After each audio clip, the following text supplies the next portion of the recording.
bien, mais le liquide ici, quand on parle de pustules pures, et c'est la coagulation qui donne cet aspect mélissérique, c'est-à-dire de croûte de sang au miel.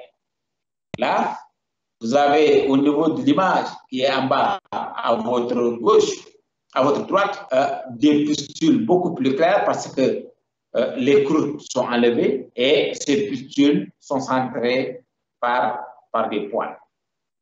Là, c'est en phase de guérison, donc le crayon qui est en phase de guérison avec l'affaissement progressif du nodule et la disparition progressive des pustules. A priori, l'examen mycologique devant une dermatophysie est systématique, a priori, avant toute prescription antifongique. Mais quand même, chez l'enfant, ou dans les formes typiques, le diagnostic est seulement clinique.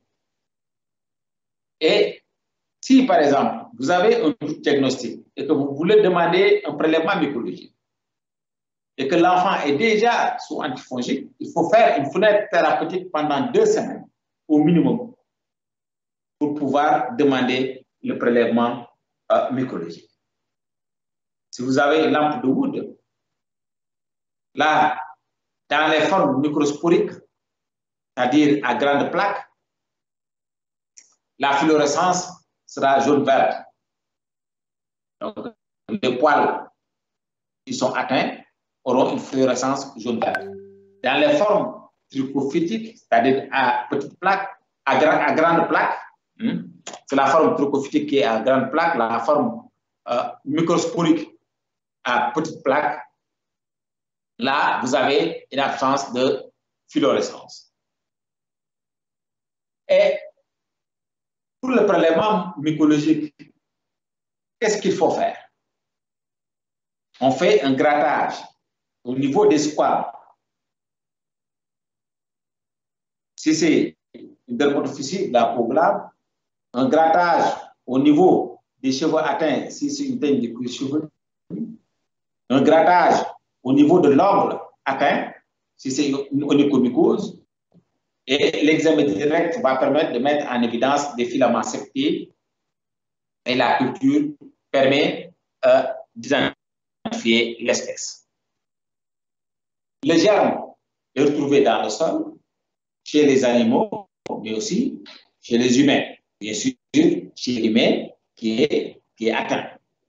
La porte d'entrée, c'est contact interhumain ou bien contact entre l'homme et l'animal, contact avec le sol, les tapis et les moquettes, et le terrain favorisant l'immunodépression, que ce soit maladie systémique, que ce soit la dépigmentation artificielle, l'infection VIH, mais aussi la vie en communauté va faciliter la transmission, surtout entre les enfants, que ce soit l'enfant qui est au jardin ou bien l'enfant qui est à l'internat. L'internat pouvant être l'internat moderne ou bien l'internat religieux. En dehors donc des dermatophysies que nous avons vues, il y a aussi comme mycose superficielle le pityriasis versicolore. Le pityriasis versicolore est dû au malacésia à furfure. La particularité de cette infection mucosique superficielle est que le germe est saprophyte. Le germe est retrouvé chez tout le monde. Au niveau des zones séboréiques, chez l'humain, les zones séboréiques, c'est le cuir chevelu, la partie médio-faciale, la partie supérieure du dos et la partie supérieure du thorax. C'est une maladie très fréquente, surtout en zone chaude et humide. C'est favorisé par la chaleur, mais aussi la sueur. Et il existe une susceptibilité individuelle.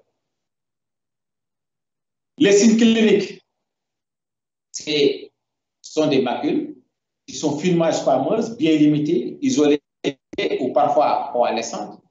Et un signe important, c'est le signe du copeau. Le signe du copeau, c'est quoi? Vous faites un grattage avec une pointe mousse quand même, et ça permet de détacher donc les squames. Là, pour le petit diasis versicolore, le mot versicolore vient de la diversité des couleurs de ces lésions. On peut avoir des lésions grisâtres, des lésions jaune chamois, brunâtres, ou parfois des lésions avec un aspect beaucoup plus clair par rapport à la peau normale. On parle de lésions hypochroniques.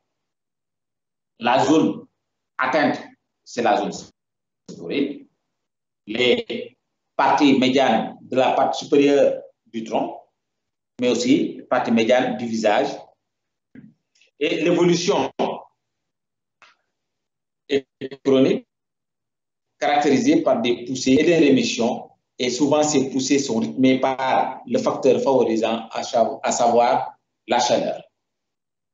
Là, vous avez donc des lésions de pityriasis versicolore avec ces macules légèrement squameuses et grisâtres disséminées à la partie supérieure du thorax. Là, chez ce phototype beaucoup plus clair, vous avez un pityriasis versicolore dans sa forme hypochromique, c'est-à-dire la lésion est beaucoup plus claire par rapport à la coloration normale. Comment faire le diagnostic? C'est par le scotch test. On met un scotch sur la macule, puis on l'arrache et on étale le scotch entre une lame et une lamelle. Et quand on regarde, on voit donc des levures disposées en grappes de raisin et c'est assez caractéristique de Malassezia furfure responsable du pityriasis versicolore. Il ne faut pas confondre le pityriasis versicolore avec d'autres pathologies qui peuvent entraîner de troubles pigmentaires, surtout chez le phototype foncé, comme par exemple le vitiligo. Là, pour le vitiligo, vous n'allez pas avoir de squame, mais concernant le vitiligo, c'est surtout la présence de lésions achromiques, donc des lésions qui vont donc faire le diagnostic différentiel sur le plan clinique. Là, c'est beaucoup plus difficile avec l'hypomélanose idiopathique. Quand on parle d'idiopathie, la cause est inconnue. Et c'est surtout chez les métis